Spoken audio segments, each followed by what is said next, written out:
আমার মতো তোমাদেরও কি সন্ধ্যা হলেই মনটা চিকেন ফ্রাই করছে? কিন্তু বাইরে এই ঠান্ডা আর পকেটের অবস্থা দুটোই মনকে জবরদস্তি করে চুপ করিয়ে রেখেছে। তাহলে চলো মন ভালো করে একটা ফ্রাইড চিকেনের রেসিপি বানিয়ে ফেলি, যা ঘরে থাকা সামান্য কিছু উপকরণ দিয়ে চটজলদি হয়ে যাবে।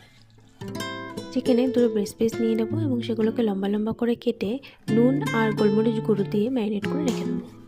এবার একটা পাত্রে বেশ কিছুটা কর্নফ্লাওয়ার নিয়ে প্রত্যেকটা চিকেনের টুকরোগুলোকে কর্নফ্লাওয়ারে কোট করে রেখে দেবো। এবার আরেকটি পাত্রে দুটো ডিম ফেটিয়ে নেব এবং আরেকটাতে বেশ কিছুটা ব্রেড ক্রাম্বস নিয়ে তার মধ্যে নুন আর লঙ্কার গুঁড়ো মিশিয়ে নেব। কর্নফ্লাওয়ারে কোট করা চিকেনগুলোকে প্রথমে ডিমের ব্যাটারে ডুববো, তারপরে ব্রেড ক্রাম্বসে ভালো করে কোট করে নেব। এবার ব্রেড ক্রাম্বসে কোট করা চিকেনের টুকরোগুলোকে ডুবো তেলে গোল্ডেন ফ্রাই করে ভেজে নিলেই তৈরি আমাদের ফ্রাইড চিকেন।